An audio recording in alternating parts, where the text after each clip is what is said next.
కేటీఆర్ అంటున్నాడు మీ 6 గ్యారెంటీలు అమలు కాలేదని. అందుకే ఈ వేదిక మీద నుంచి కేటీఆర్ కు సూచన చేస్తున్నా, అయ్యా నీకు సినిమా పరిశ్రమ వాళ్ళు బాగా తెలుసు కదా, నువ్వు మంచిగా చీర కట్టుకొని తయారయ్యి ఆర్టీసీ బస్సు ఎక్కు.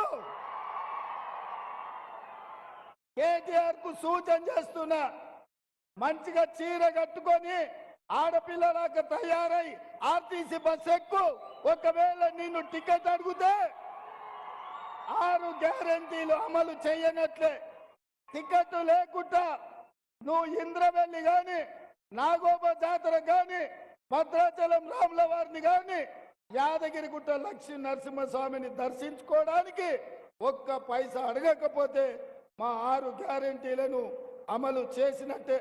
అందుకే మిత్రులారా, ఇవాళ మనం మన రాష్ట్రాన్ని అభివృద్ధి చేసుకుందాం.